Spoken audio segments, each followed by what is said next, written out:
శుక్లాంబరధరం విష్ణుం శశివర్ణం చతుర్భుజం ప్రసన్నవదనం ధ్యాయేత్ సర్వవిఘ్నోపశాంతయే. గయా మహత్యం శ్రాద్ధాది కర్మల ఫలం. గయా మహత్యాన్ని వింటే చాలు, ఇక్కడ భుక్తికి అక్కడ ముక్తికి లోటుండదు. ఇది పరమసార స్వరూపం.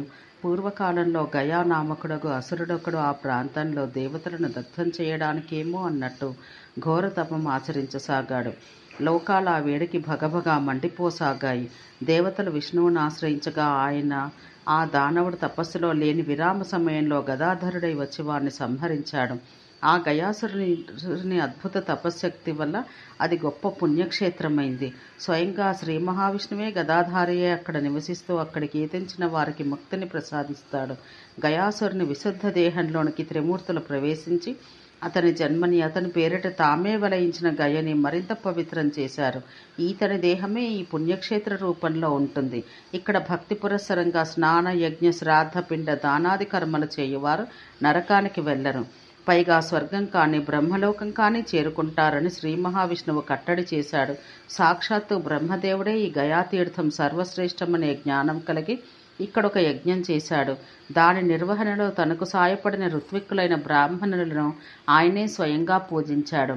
అంతేకాక ఈ క్షేత్ర సందర్శకుల అవసరాలను తీర్చడానికి ఇక్కడ రసవతి అను తియ్యటి తీటనీటిని ప్రసాదించే నదిని, లోతు దొరకని నూతిని, మరిన్ని జలాశయాలను, భక్ష్య భోజ ఫలాదులిచ్చే ప్రకృతిని, మరొక కామధేనువుని సృష్టించాడు. చివరగా తనచే పూజించబడ్డ విద్వద్ బ్రాహ్మణులకు 5 క్రోసుల వైశాల్యంలో వ్యాపించి ఉన్న ఈ క్షేత్రాన్ని దానం చేసి వెళ్ళాడు. కానీ ఆ బ్రాహ్మణులు అశ్రమగా వచ్చిన ధనాదుల వల్ల బద్ధకస్తులైపోయి కర్మలు తగ్గించారు. బ్రహ్మకి కోపం వచ్చి ఇలా శపించాడు: బ్రాహ్మణులారా, మీరు మీ కర్తవ్యాన్ని మరిచారు కాబట్టి ఇకపై ఇక్కడ కామధేను ఉండదు. మీ నుండి 3వ తరం నాటికి మీ వైదిక పాండిత్యం, బ్రహ్మజ్ఞానం, ధనం ఇవేవీ మిగలవు. ఈ పర్వతాలు రాతి పర్వతాలుగానే మిగిలిపోతాయి. భక్ష్యభోజ ఫలదాయకాలు కాకుండా పోతాయని శపించడంతో బ్రాహ్మణులు పశ్చాత్తప్తులై వేడుకోగా ఈ క్షేత్రంతో పాటు మీరు అభివృద్ధి చెందుతారు. ఇక్కడి కర్మల వల్ల కర్తలకు మీకు కూడా శ్రద్ధాభక్తులు ప్రాతిపదికగా బ్రహ్మలోకం ప్రాప్తిస్తుంది. ఈ క్షేత్రం ముక్తి సాధనమవుతుందని దీవించాడు. బ్రహ్మజ్ఞానం గయా శ్రాద్ధం గోగృహే మరణం తథా వాసః పుంసాం కురుక్షేత్రే ముక్తిరేషా చతుర్విధ. సముద్రం నుండి చిన్న చలమ దాకా అన్ని తీర్థాలు అదృశ్యం రూపంలోకి వచ్చి ఈ గయాక్షేత్రంలో స్నానం చేసి వెళతాయి. ఇక్కడ శ్రాద్ధకర్మలు ఆచరించే వారికి బ్రహ్మహత్య, సురాపానం, స్వర్ణచౌర్యం, గురుపత్ని గమనం, పాపాత్మ సాంగత్యం వంటి మహాపాతకాలన్నీ నశిస్తాయి. బ్రహ్మహత్య, సురాపానం, స్థేయం, గుర్వాంగనాగమ, పాపం తత్సంగజం సర్వం గయాశ్రాద్ధాద్ వినశ్యతి. మృత్యువు తర్వాతి సంస్కారాలు సమంగా జరగని వారికి, పాముకాటు వల్ల మరణించిన వారికి, పశు చోరాదుల ద్వారా బలవన్మరణం చెందిన వారికి సామాన్యంగా అయితే ఉత్తమ గతులుండవు. కానీ వారి వారసులు వారికి గయలో శ్రాద్ధాది కర్మలు శాస్త్రోక్తంగా చేస్తే ఆ పుణ్యం వల్ల బంధనముక్తి కలిగి స్వర్గం ప్రాప్తిస్తుంది.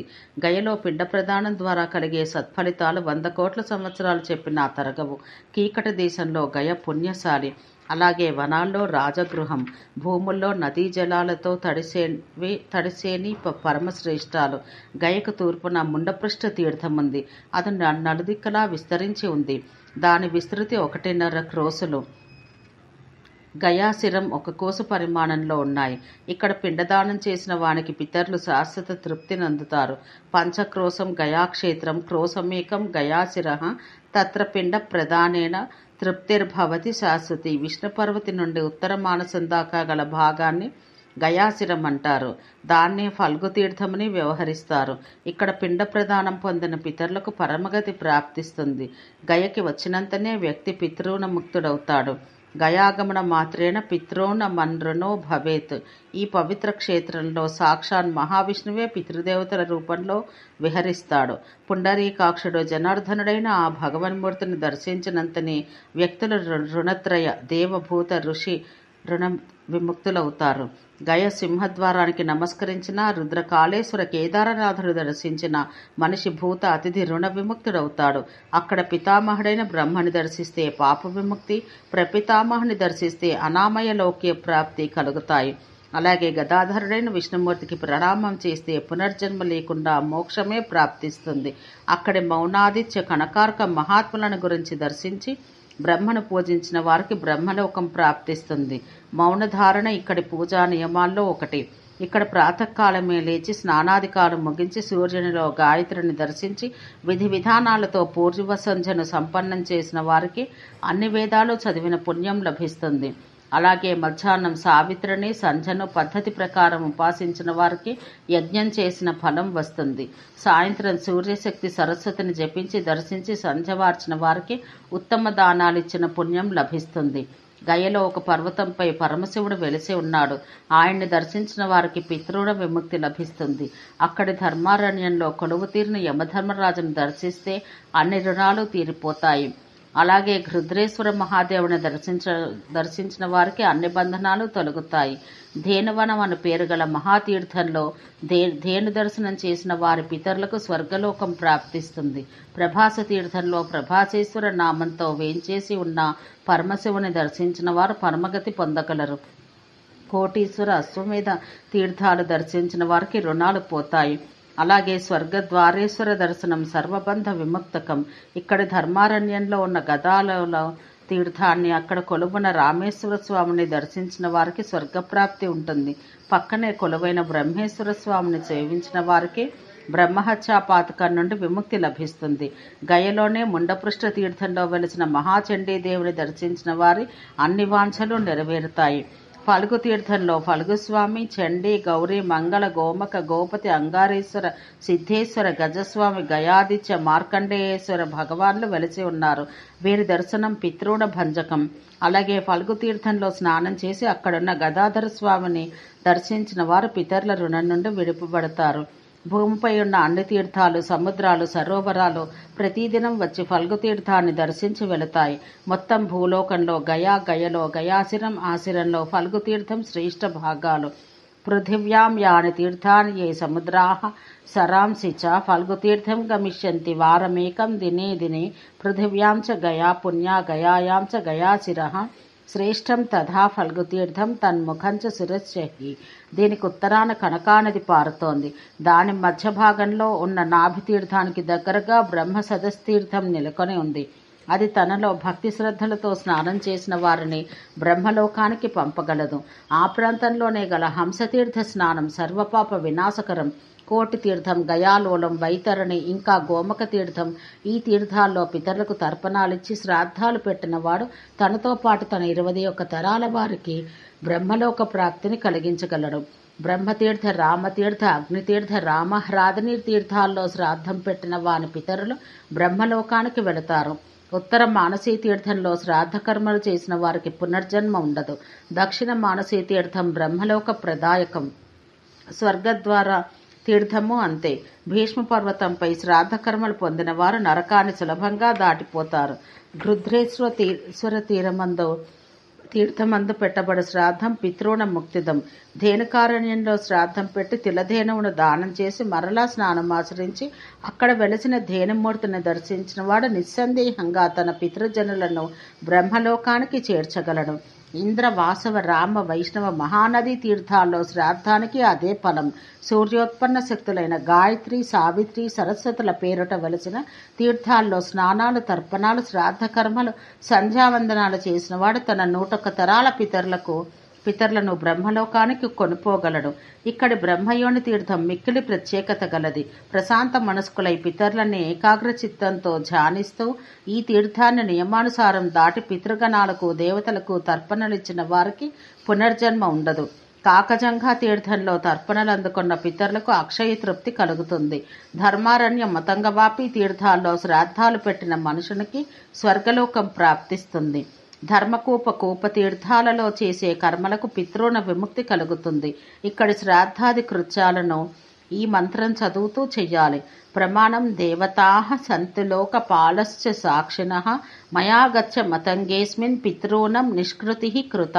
రామతీర్థంలో స్నానం చేసి ప్రభాస, ప్రేతశిలా తీర్థాల్లో శ్రాద్ధ కార్యాలు చేసిన వాని పితరులు పరమానంద భరితులవుతారు. దీనివల్ల వాని నుండి 21 తరాలు ఉద్ధరించబడతాయి.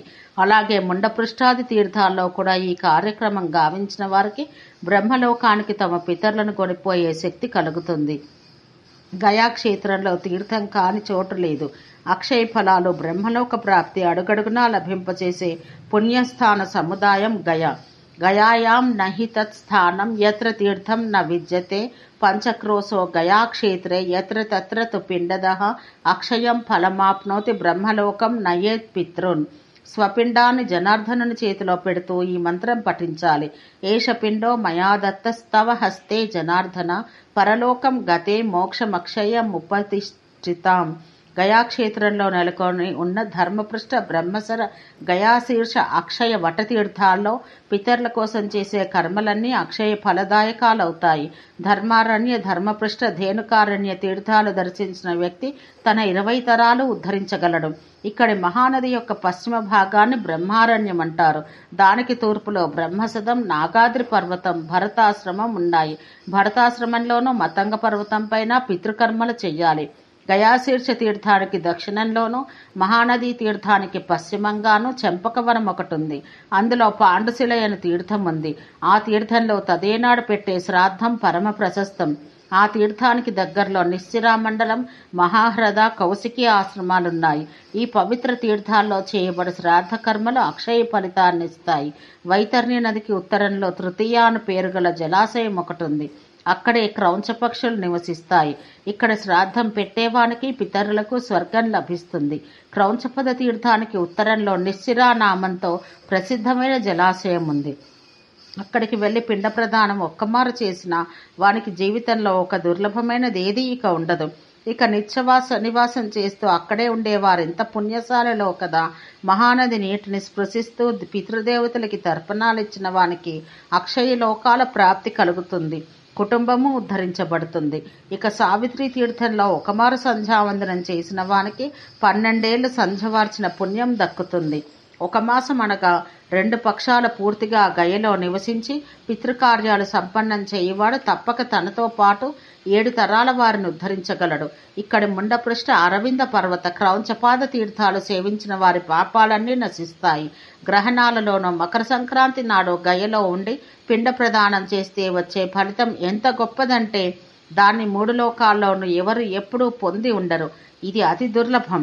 మహాహ్రదం, కౌశికీ తీర్థం, మూలక్షేత్రం, గృధ్రకూట పర్వత గుహ, ఈ 4 చోట్ల శ్రాద్ధకర్మ చేసిన వారికి మహాఫలాలు అబ్బుతాయి. గయలోని మాహేశ్వరిలో మహేశ్వరుడైన శివుని యొక్క జటాజూటం నుండి బయలుదేరిన గంగ యొక్క ధార వచ్చి ప్రవహిస్తూ ఉంటుంది. ఆ పరమ పవిత్ర మాహేశ్వరి ధార ప్రవహించే తీర్థంలో పితృకర్మ చేసిన వారు రుణ విముక్తులవుతారు. గయ వెళ్లి తమకి పిండం పెడతామనే ఆశయే మానవులను పుత్ర సంతానం కోసం అవసరమైతే యజ్ఞాలైనా చేసి ప్రయత్నించేలా చేస్తుంది. గయకు వచ్చిన పుత్రుల వైపు లేదా పిండాధికారుల వైపు పితరులు గొప్పగా మురిసి చూస్తారు.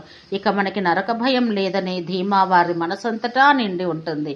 గయాప్రాప్తం సుతం దృష్ట్యా పితॄణముచ్యవో భవేత్ పద్భ్యామపి జలం స్పృష్ట్యా అస్మభ్యం కిల దాస్యతి. స్వంత పుత్రులు పిండాధికృతులైన వారే కాక అన్యవంశజులు కూడా మృతుల నామగోత్రాలు చదివి శ్రాద్ధ కర్మలు చెయ్యవచ్చు. గయలోని గయాకూపం అనే పేరు గల పవిత్ర తీర్థంలో ఎవరి పేరిట పిండ ప్రదానం చేస్తే వారికి అందడమే కాక వారికి శాశ్వత బ్రహ్మగతిని కూడా ప్రాప్తింపజేస్తుంది. ఆత్మజోవా తథాన్యోవా గయాకూపే యథా తథా యన్నాంనా పాతయేత్ పిండం తం నయేత్ బ్రహ్మ శాశ్వతం. గయలోని కోటి తీర్థాన్ని దర్శించిన వానికి విష్ణులోక ప్రాప్తి కలుగుతుంది. ఆ క్షేత్రంలోనే ముల్లోకాల్లోనూ పేరున్న వైతర్ణి అనే నది ఉంది. అది గయలో పితరులకు ఉత్తమ గతులు కలిగించడానికే బ్రహ్మచే భూమిపై అవతరించబడింది. శ్రద్ధగా పిండ ప్రదానాన్ని, గోదానాన్ని ఇక్కడ చేసిన వారు తమతో సహా తమ 21 తరాలను ఉద్ధరించగలరు. యాసా వైతర్ణి నామ 3 లోకేషు విశ్రుత సావతీర్ణ గయా క్షేత్రే పితృనం తారణాయహి. గయాతీర్థ యాత్రికులు బ్రాహ్మణులకు భోజనాలు పెట్టదలుచుకున్నప్పుడు అక్కడ ఒకప్పుడు బ్రహ్మయజ్ఞం చేసినప్పుడు ఋత్విక్కులుగా వరించిన బ్రాహ్మణులకే అనగా ఆ సంతతి వారికే భోజనాలు పెట్టాలి. ఆ బ్రాహ్మణులు గయలో బ్రహ్మపద, సోమపానక తీర్థాల్లో ఉంటారు. ఆ తీర్థాలు బ్రహ్మదేవునిచే నిర్మించబడినవి. ఈ బ్రాహ్మణులను పూజిస్తే పితరులు స్వయంగా తామే పూజించబడినట్లుగా భావించి తృప్తులవుతారు. గయాతీర్థంలో హవ్యకవ్యాది పక్వాన్నాల ద్వారా అక్కడి బ్రాహ్మణులను విద్యుక్తంగా సంతుష్టపరచాలి. గయలో వృషోత్సర్గం చేసిన వారికి 100 అగ్నిష్టోమ యజ్ఞాలు చేసిన ఫలం దక్కుతుంది. ఇక్కడ స్వపిండం వేసుకోవచ్చు. అది తిలరహితంగా ఉండాలి. అన్యులకు వెయ్యవచ్చు. ఆత్మనోపి మహాబుద్ధిర్గయాయాంతు తిలైర్వినా పిండ నిర్వాపనం కుర్యాదన్వేషామపి మానవః. ఒక వ్యక్తి తన జాతికి చెందిన ఎంతమంది పితరులకైనా, బంధు బాంధవులకైనా, మిత్రులకైనా గయాభూమిలో విధిపూర్వకంగా పిండ ప్రదానాలు చేయవచ్చు. ఇక్కడి రామతీర్థంలో స్నానం చేసిన మనుషునికి 100 గోదానాల ఫలం దక్కుతుంది. మతంగవాపిలో స్నానం చేస్తే 1000 గోదానాల ఫలం దక్కుతుంది. నిశ్చిరా సంగమంలో స్నానం చేసిన వాడు తన పితరులను బ్రహ్మలోకానికి కొనిపోగలడు. వశిష్ఠాశ్రమంలో స్నానం చేసిన వానికి వాజపేయ యజ్ఞఫలం లభిస్తుంది. మహాకౌశికీ తీర్థంలో నివాసం అంటే అశ్వమేధ యజ్ఞఫలం దక్కుతుంది. బ్రహ్మ సరోవరానికి దగ్గరలోనే అగ్నిధారా నది ప్రవహిస్తోంది. ఈ ప్రసిద్ధ నది మొత్తం ప్రపంచాన్నే పవిత్రీకరించగలదు. దీనికి కపిల అని మరో పేరు కూడా ఉంది. ఇక్కడ స్నానం చేసి పితరులకు శ్రాద్ధ కర్మలను నిర్వర్తించిన వానికి అగ్నిష్టోమ యజ్ఞఫలం లభిస్తుంది.